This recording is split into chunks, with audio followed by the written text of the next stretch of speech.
Hello, and welcome to Pixel's July 23 update, live stream slash AMA. We'll wait a little bit longer uh, to give time for people to come in. And so while I do that, I'll just be rolling a few dice and checking that everything is good. So here, let me move this out of the way, roll some dice for entertainment while we wait just a little bit longer. So there's a collection of different dice here. We've shown them before, and in fact, I'll probably show more pictures today. Different sizes. You've of course seen the D20 many times before. Give me 1 second. Okay, everything looks good. We have a dozen people total, so not very many, but that's okay. So yeah, this is the the monthly update for Pixels Dice. We'll be covering a few things today, a few production updates, some pictures, and then I'll be showing examples of things that people have done with the dice already. I'll be going over the fun and exciting coding challenge that we started on Discord, and I'll be talking about various things here and there and taking questions from people. So let us start with some pictures.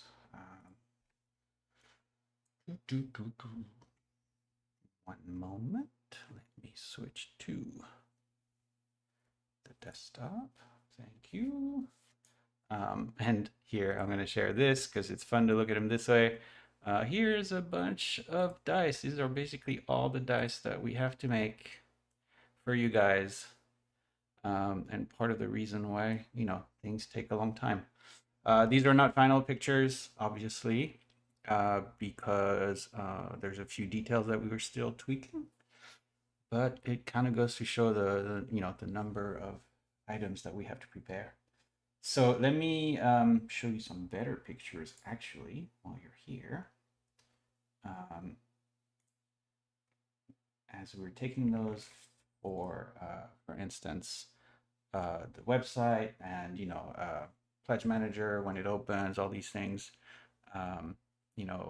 Jess has actually been using really nice equipment now to take some real, proper product picture, so much better than what I can do with the webcam here. And I just kind of want to show like how pretty the dice look.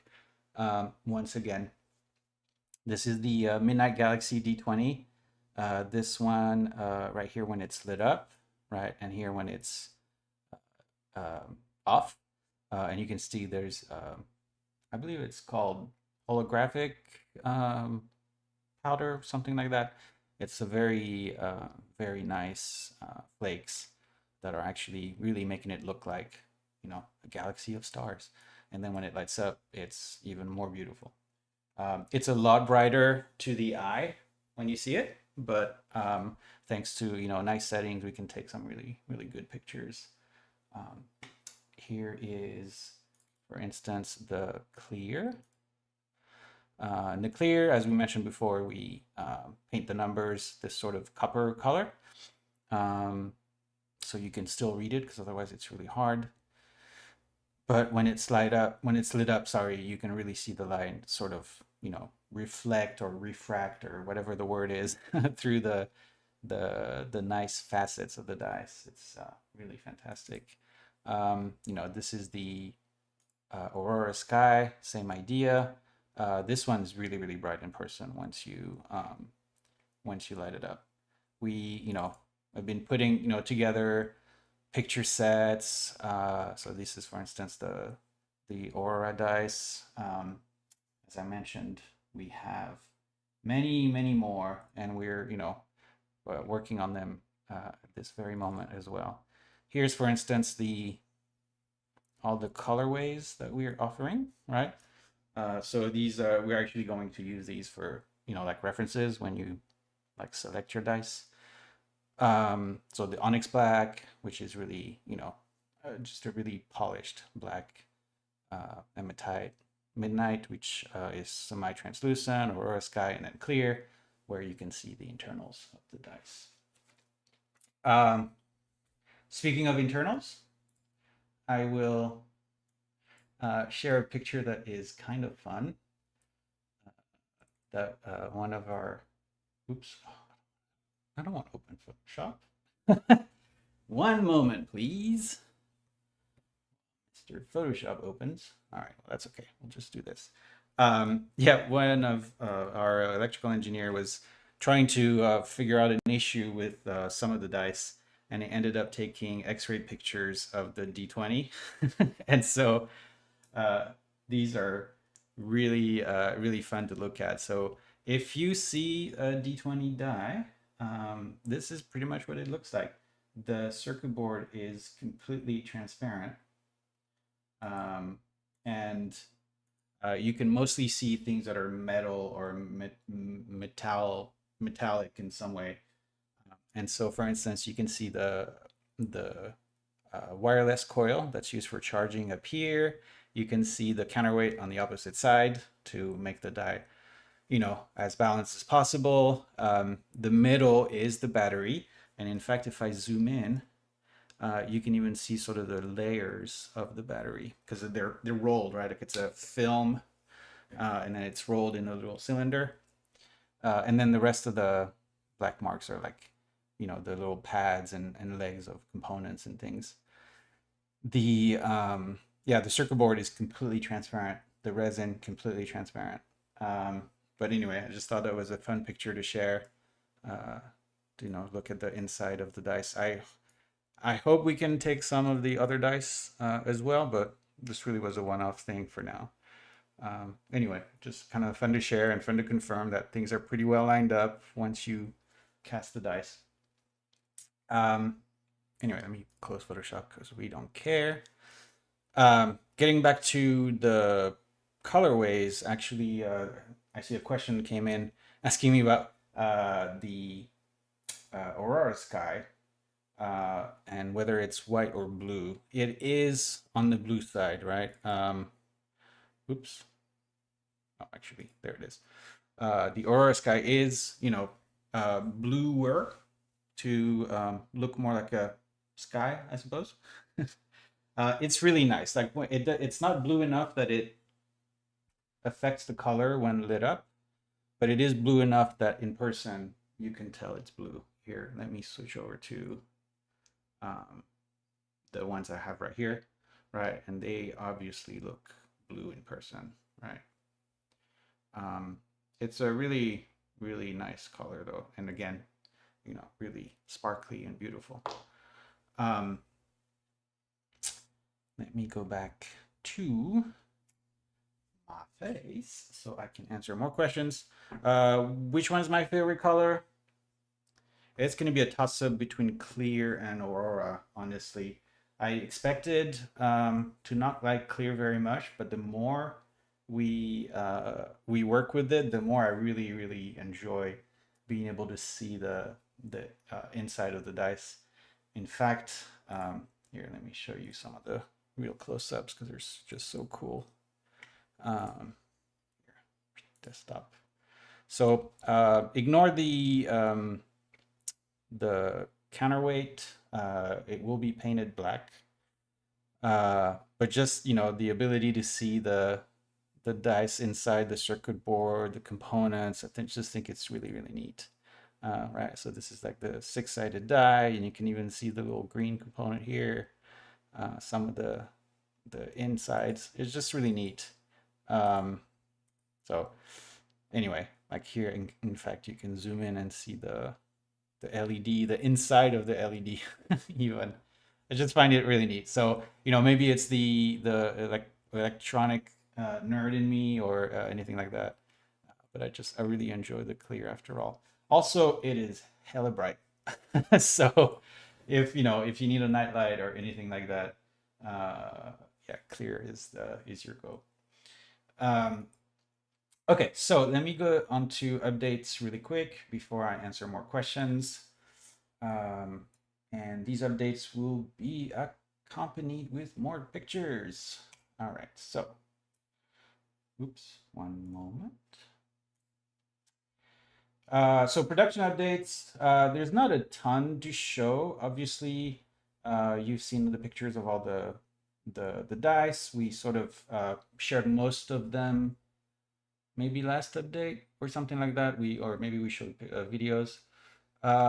We have updates on manufacturing of charger inserts this month. So here I will again switch to uh, picture and show these. And in fact, these were about a month ago. These are the little inserts that go inside the charger that fit the different dice. And this is how they look after basically the first run at tooling. I don't know, first phase of tooling. And then they test the injection molded, uh, on a few, I don't know, a few dozen parts to see if there's any issues. And you can see it doesn't look super awesome. There's definitely a lot of little marks, and it kind of looks cheap, honestly, if you ask me.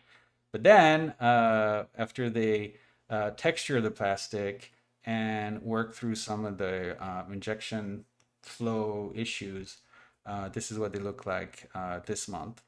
So this is surface texture that they I'm not even sure how they do it, but anyway, they make it look the same texture as the chargers that you will get. The injection cold spots, I think that's what they're called, are less noticeable. They're still a little bit noticeable, so we are working on that. But for the most part, like they're completely gone from the D6 inserts, the D8. They're barely visible on the 10 and 100. And they're just a little bit visible on the D12. So we may do something about it. We may just call it a day, call it good enough. We'll see. The most important one is the cap here, because this one will be visible on the large charging case if you have a slot that isn't not used, whereas the other ones most of the time will have a die in there.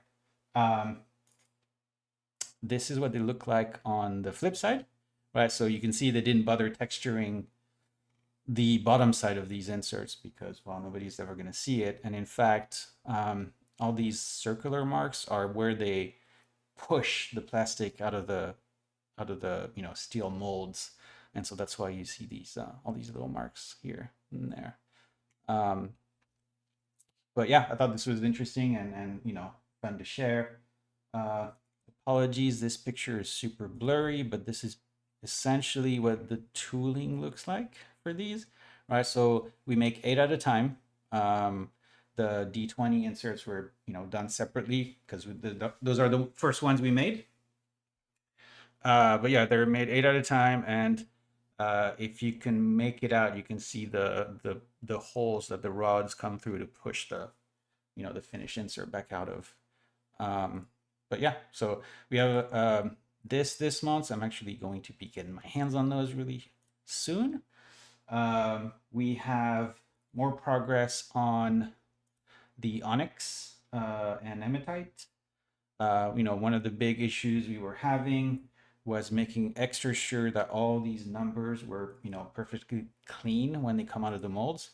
We mentioned in the last update that these were a little bit more, difficult to make because of that. And so we're happy to say that, our tests are doing really well right now. We, in fact, let me find a picture. I don't have it here, sorry. But yeah, so anyway, so we are moving forward with this. We also are making sure the color of the white here is just right so that you can read it when it's off. So it needs to be pretty white, but it doesn't block the light because that would kind of defeat the purpose. It needs to be not too white. We've also made good progress excuse me, checking out the molds for all the other dice sizes, right? So these are, samples from the factory, very small quantities still, but they're just to make sure everything works, that there's no bubbles, that there's no problems with the, assembly of the dice. This kind of looks like a potion, honestly. This one.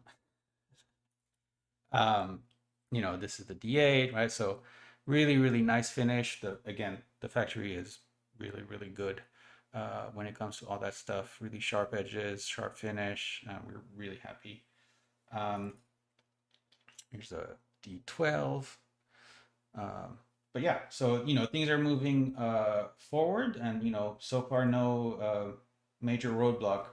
It's just that things take a long time. There's always back and forth and overhead, or what do you call it, time that it takes to to get people to do the work and get the things that you need for the other people to do their part, for the other people to do their part. All right, so let me go through questions really quick before I move to the next topic.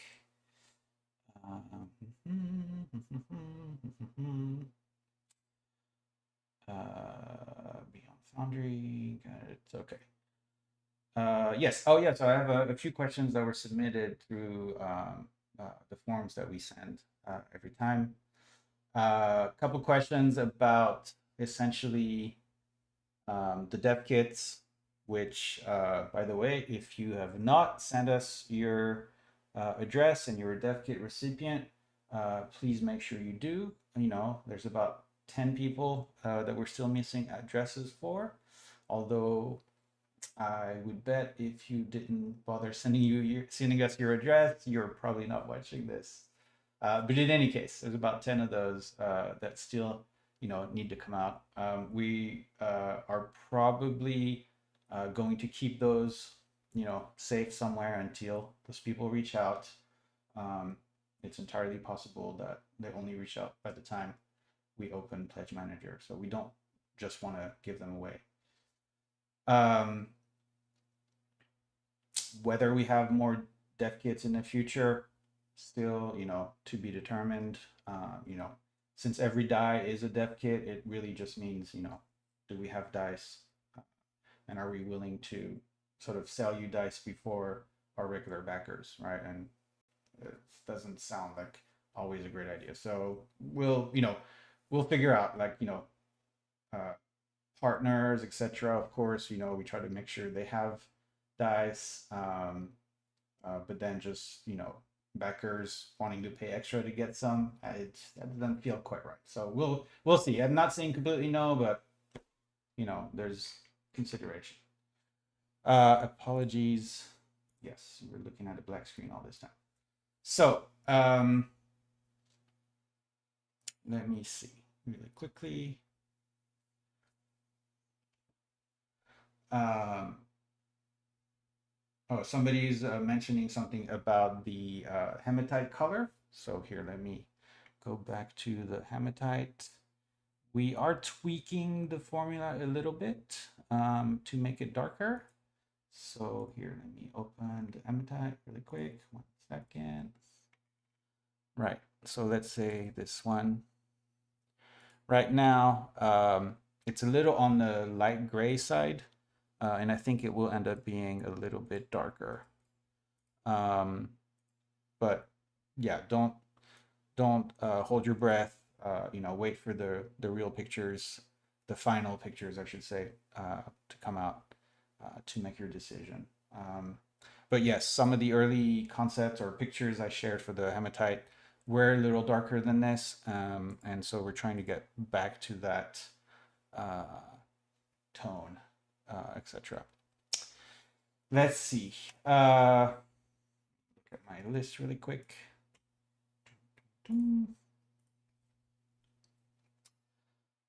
Yes. Okay. So the next thing I wanted to sort of share or show was some of the fun integrations or projects that already use the dice. So let me find that window and I will show you because they're fun. Here it is. Okay, so this was um, an implementation done by one of our community member, Jean-Philippe Ancos, I believe, showing the dice working with an ESP32 microcontroller on a little dongle thing with a screen. This, by the way, is a great little tool. And I think it took him maybe a day or two to get everything working. But yeah, it just shows the dice working beautifully with. You don't need to see my recommendations. That's hilarious. Working beautifully with IoT devices.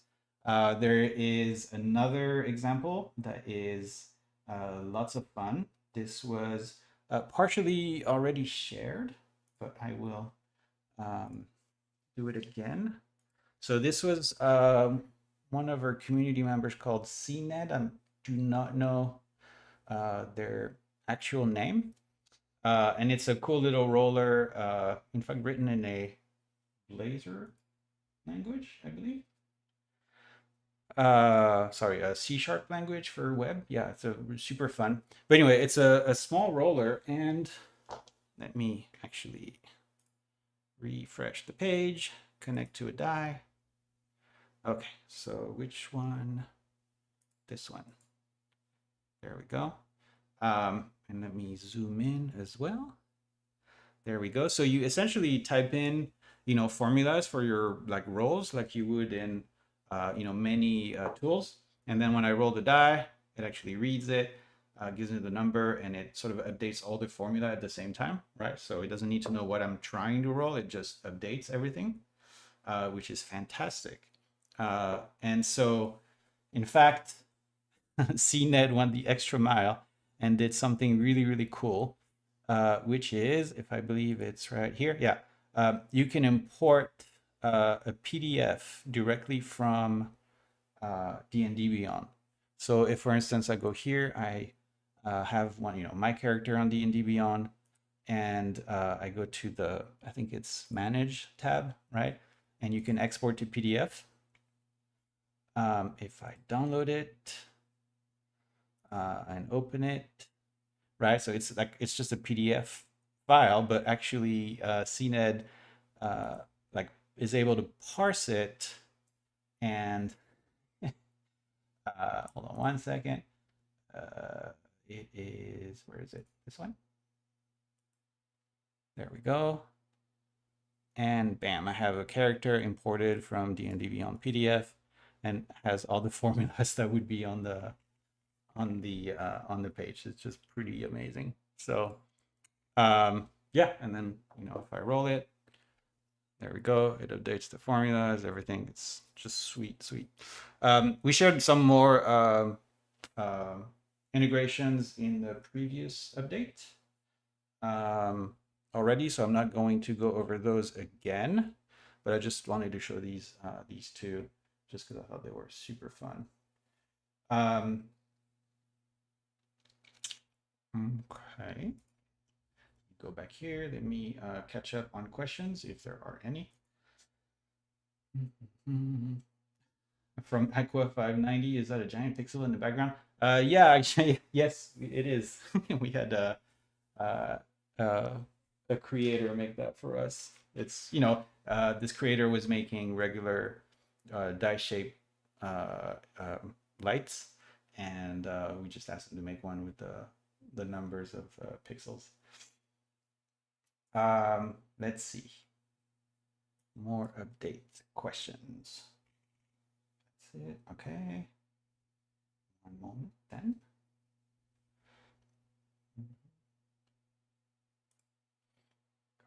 Okay. Let's see. There's a couple more things I want to cover today. I got these pictures shared. Update. The pictures we talked about. Yes, the inserts. Yeah, so other updates, just to cover them. more testing, more certifications for all the different parts, for the wireless charging, for the Bluetooth, which we, started a long time ago, for the battery with the large charging case. All these things are happening right now. Um, and we are, setting up everything we need for, fulfillment, pledge manager, etc. Expect to hear news in the coming months. No date announced today, but we're getting closer. And as I've said many times before, uh, we are waiting to have final pictures of all the products from the factory before we open Pledge Manager. So that's when we'll do it. And that way also you won't have to wait for a long time between when you fill out the Pledge Manager and when we're able to ship your items. So again, no firm date update, but things are coming together. All the millions of parts are coming together to make sure that you can get your dice as soon as possible. Um, let's see, more questions not answered. Oh yes, sorry. Yes, Cup of Noodle submitted through the forum. Uh, Wants to know if they would be able to purchase rejects during the QC process. Probably not. Because we don't really want to have inferior products out in the wild. That things that don't work. But also because of the logistics of it, it might just be a pain.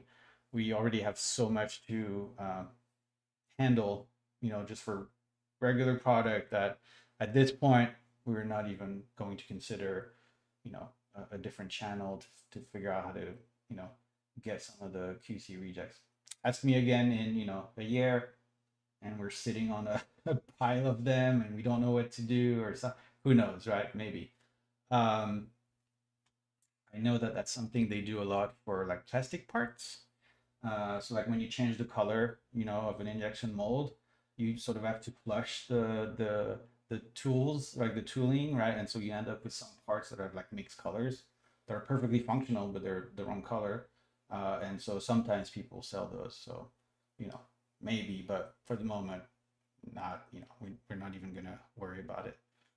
Um, and Kevin is asking me what the favorite part of the journey of making this dice is. And ask me again in 6 months, I guess. Because right now, my favorite part is also my most hated part, which is being involved at every level of making the dice. It's fantastic because it means I know, you know, about every single detail of the dice and how they're made and how they're, put together, coded, modeled, assembled, tested, everything. But it also means that I am involved with many many different areas, and so right now it just means I work way too much and I have very little time. So it's at the same time the thing that I enjoy the most. Making something from start to finish. It's also the thing that is just taking all my time. So I think once the dice are in your hands, I'll be able to like unambiguously point to that as my favorite part. But right now, it's both my favorite and my sort of curse, right? So it's a little bit of both. Speaking of complexity, actually, that is the next thing I was going to show, just because I thought it would put things in perspective, and it was just fun to look back at it. Um, Let me go to the desktop again and switch to this little diagram. So we shared this like a long, long time ago. And this is essentially the production pipeline for the pixels. And it looks, super complicated. And even though we put this together, I don't know, a year and a half ago now, maybe even two. Ugh, it's crazy. It's still pretty much unchanged. Essentially, it starts on the left, here I can zoom in, where we have to acquire a bunch of different components, right? We have a ton of like different suppliers for the electronic components, you know, like the LEDs, the counterweight, these are custom made, the magnets are off the shelf, the batteries are custom made, the transmitter coils and the receiver coils for the wireless charger are custom made, right? So it depends. We have to get all of those, you know, to the, oops, excuse me, to the circuit board factory, which then, you know, makes the circuit boards and assembles them. And it does this for all the different shapes that we make. It also does it for the charging case and for the large charging case. Um, and then these things have to, you know, there's a bunch of input from us at every level, right? So obviously we have to design the charging case or the circuit board, design the, you know, the circuit board for the charger, the large charging case, we define the testing, right? Like regimen. Uh, there's a different word for it, but you know, the standard operating procedure, the quality inspection standard, like all these things, bunch of stuff, right? So that basically, you know, the factory can run through the tests, make sure the boards are good before they send it to the next part. But yeah, they're you know, we have a bunch of circuit boards. We have a number of plastic parts, right? So these are all injection molded, like the inserts that are shared today, right? So we have the caddies, we have the inserts, we have the single charger case. So the last one that we're making right now is the large charging case, right? So this one is in the process of being, the tooling being made, basically. So hopefully, you know, we'll have some cool updates with that very soon. But you know, same thing. These have to be quality controlled, tested, etc. Like you saw, you know, some have visual defects or things that we can improve, etc. But then, yeah, then these things go to different places, right? So the caddies go to the factory where they're getting folded into the shape of the dice. Then they go to the factory that does the resin casting and the polishing and the sanding. And depending on you know, the type of die and colorway, they may have to do it 1 or 2 times, and then they have to do their own testing, right? So there's visual inspection, of course, like making sure there's no bubbles, etc. Then there's functional, making sure the dice still work, that they're calibrated, all those things. And then they finally make it to sort of the final assembly factory, which, you know, grabs most of the parts from all the different places, right? You know, the cases and the circuit boards, and they put them through, you know, their own test, you know, once assembled, making sure they actually charge the die, and then putting those into, you know, the packaging so that they can be sent out. And so here, then it goes to the fulfillment partner, which, you know, we'll share more about when the time comes. But yeah, I figured it was you know, worth sort of looking at, because we're literally designing everything in here, like including, you know, the packaging for the dice, right? Somebody has to make that. And then all the quality checks, all the etc. etc. So you know, we like to think that we've been fairly clever with making cheap ways of testing things, like we've shown in many uh, updates before. We almost do everything with an Android phone, which, you know, cuts on cost like significantly, and actually has, you know, all sorts of really nice things, nice features to check the dice. But yeah, it's you know, not completely trivial, even though in the end the device is fairly simple. Um, but yeah, so the last thing I was going to share in this update was the coding challenge. So if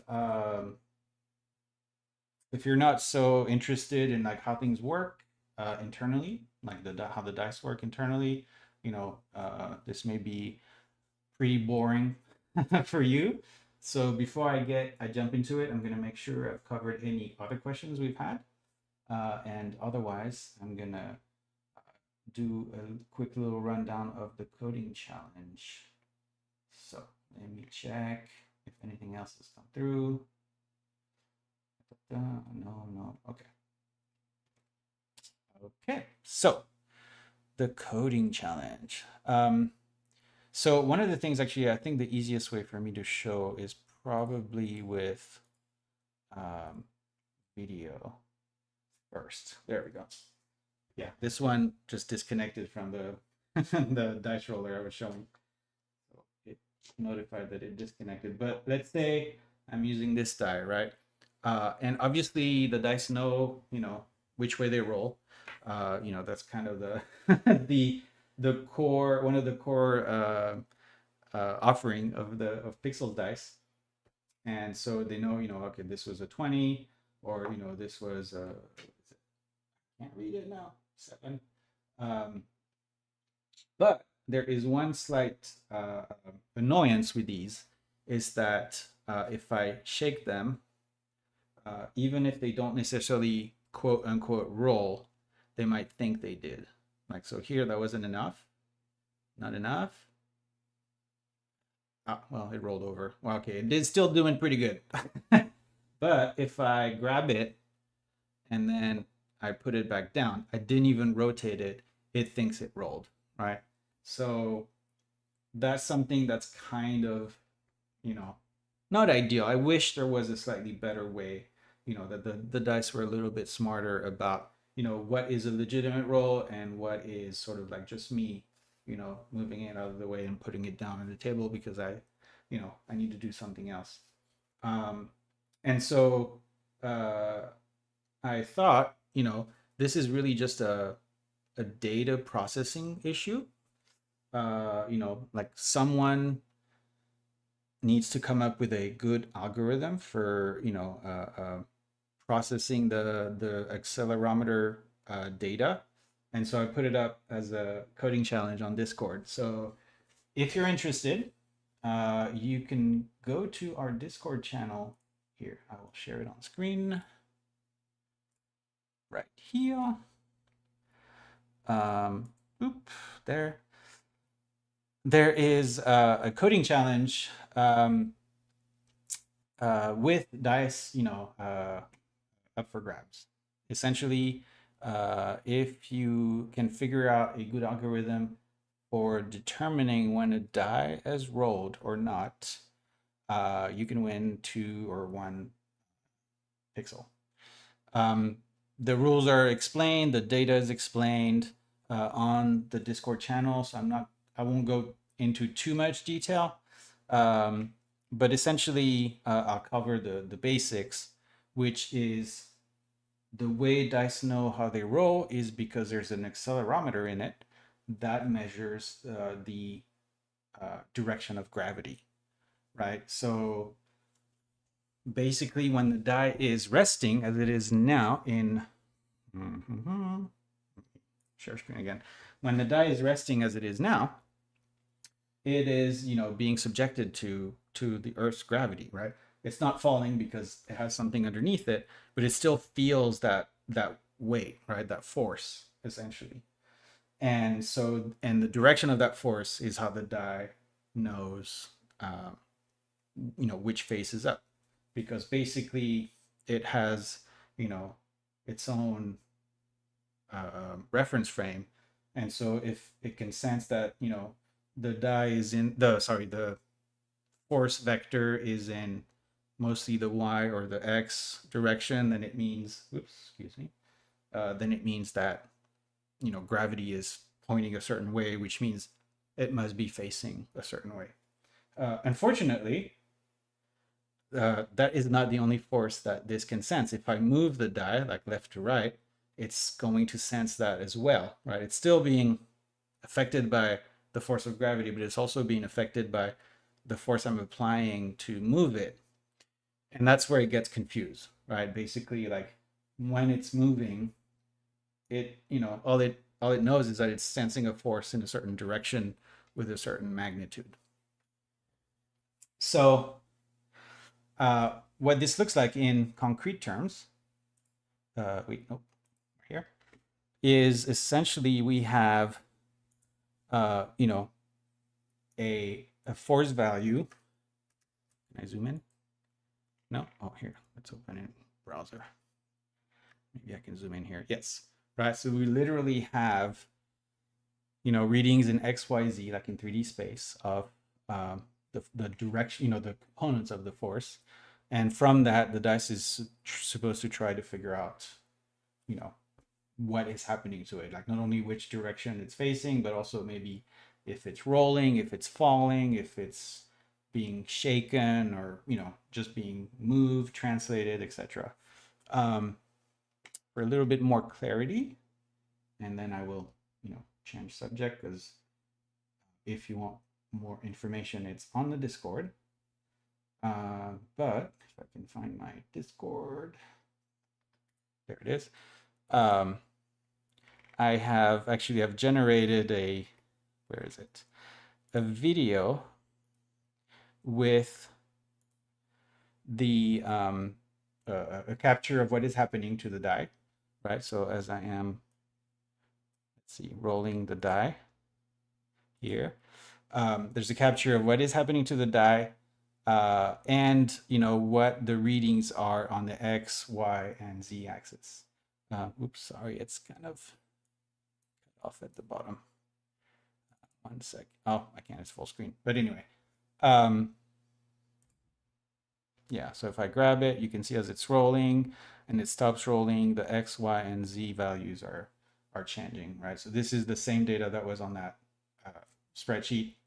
It just helps to sort of maybe get an intuition for what is going on, you know, and what the spikes mean, and etc. So anyway, so what I'm looking for is, you know, maybe some suggestions or ideas on how to make the not a roll detection better, right? Because like I said, it knows pretty well, you know, when it has rolled, or, you know, what face it's on, but it's not as great at determining when something wasn't a roll. And so if you have any interest in, you know, algorithms or data processing or anything fun like that, you can take part in the coding challenge. You don't need a die, right? Like it's really just about getting some data in and outputting some sort of value that says what's happening to the die. And if you do a good job, you can get a pixel or two even. So yeah, you know, like I said, details, the data format, the, you know, explanation of everything is on the Discord. Please feel free to go check it out. And then, yes, make your submission. Right now, I think I had the date set for the end of this month. I think I'm probably going to push it another month to give people more time, and also so I can give them more data. Okay, hold on. Let me catch up with questions again and see where we are. Discord, where are you? Oh, you're here. Okay. Hold on 1 second.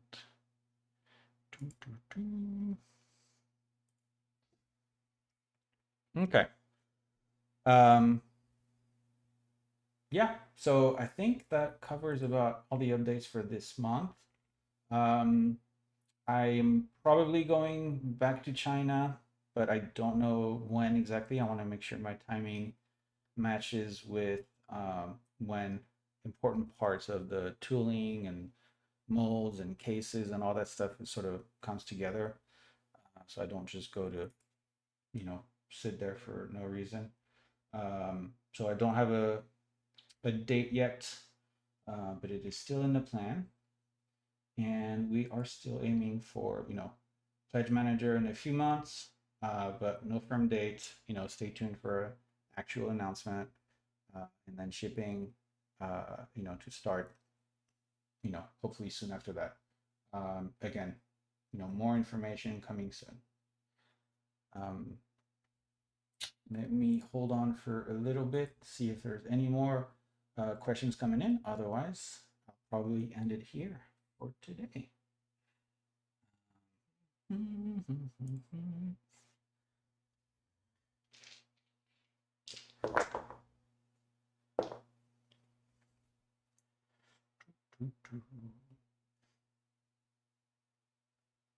see, where are you? Nothing. Okay. Then I think, yeah, I think that's going to be it for this month's update. Let me thank you for watching. As usual, we'll have the video up on the monthly update and, links to the relevant things, pictures, etc. Thank you again for your time. I think,